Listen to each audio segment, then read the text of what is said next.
Lecture de la lettre de saint Paul apôtre aux Colossiens.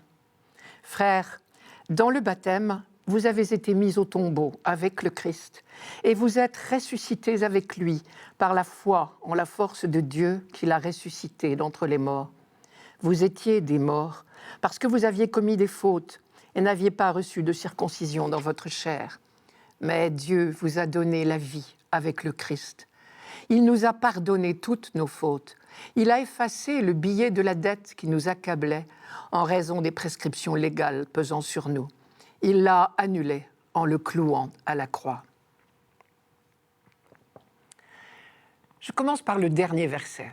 Dieu a effacé le billet de la dette qui nous accablait. Paul fait allusion ici à une pratique courante en cas de prêt d'argent. Il était d'usage que le débiteur remette à son créancier un billet de reconnaissance de dette. Et Jésus lui-même, souvenez-vous, a employé cette expression dans la parabole du gérant trompeur. Le jour où son patron le menace de licenciement, le gérant se préoccupe de se faire des amis. Et dans ce but, il convoque les débiteurs de son maître. Et à chacun d'eux, il dit « Voici ton billet de reconnaissance de dette, change la somme. Tu devais 100 sacs de blé, écris 80. » C'est au chapitre 15 de Luc. Et comme il en a l'habitude, Paul utilise ce vocabulaire de la vie courante au service d'une réflexion théologique. Son raisonnement est le suivant. Par l'ampleur de nos péchés, nous pouvons nous considérer comme débiteurs de Dieu.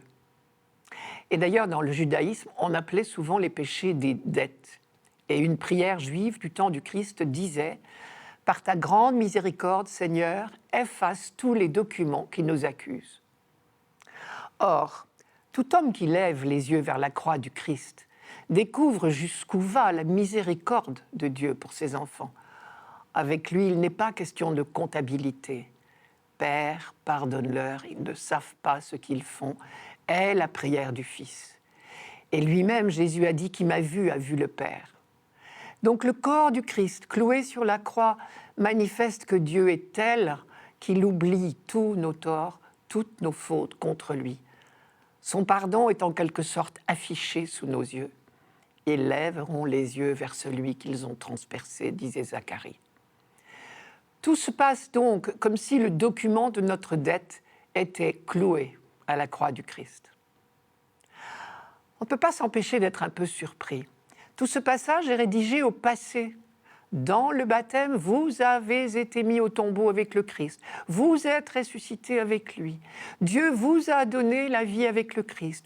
Il nous a pardonné toutes nos fautes. Il a effacé le billet de la dette qui nous accablait. Il l'a annulé en le clouant à la croix du Christ. Paul manifeste ainsi que le salut du monde est déjà effectif. Ce déjà-là, comme on dit du salut, est l'une des grandes insistances de cette lettre aux Colossiens. La communauté chrétienne est déjà sauvée par son baptême.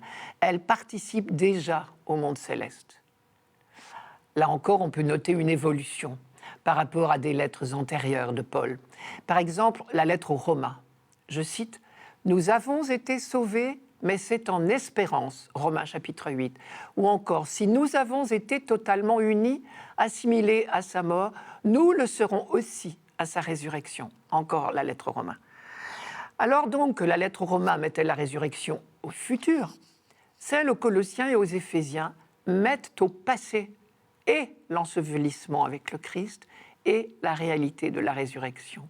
Vous avez été mis au tombeau avec le Christ, vous êtes ressuscités avec lui, vous étiez des morts, mais Dieu vous a donné la vie avec le Christ. Il est bien évident ici que Paul parle de mort spirituelle, et il considère vraiment le baptême comme une seconde naissance. Cette insistance de Paul sur le caractère acquis du salut, cette naissance à une vie tout autre, est peut-être motivée par le contexte historique, car on devine derrière nombre de ses propos un climat conflictuel. Visiblement, la communauté de Colosse subit des influences néfastes contre lesquelles Paul veut la mettre en garde. J'en trouve quelques traces, par exemple. Que personne ne vous abuse par de beaux discours, ou encore que personne ne vous prenne au piège de la philosophie, cette creuse duperie, Colossiens chapitre 2. ou encore que nul ne vous condamne pour des questions de nourriture, de boisson, de fête, de sabbat. On retrouve là en filigrane, en fait, un problème déjà souvent rencontré. La question, c'était comment entrons-nous dans le salut ? Faut-il continuer à observer rigoureusement toute la religion juive, alors que Jésus lui-même semble avoir pris une relative distance ? Comment entrons-nous dans le salut ? Paul répond, par la foi. Dans le baptême, vous avez été mis au tombeau avec le Christ. Vous êtes ressuscité avec lui par la foi, c'est-à-dire parce que vous avez cru en la force de Dieu qui l'a ressuscité d'entre les morts. Et Paul revient souvent sur ce thème dans plusieurs de ses lettres. Et la lettre aux Éphésiens le répète de manière encore plus claire. Je la cite. « C'est par la grâce que vous êtes sauvés, par le moyen de la foi. Vous n'y êtes pour rien. C'est le don de Dieu. » Éphésiens chapitre 2, verset 8.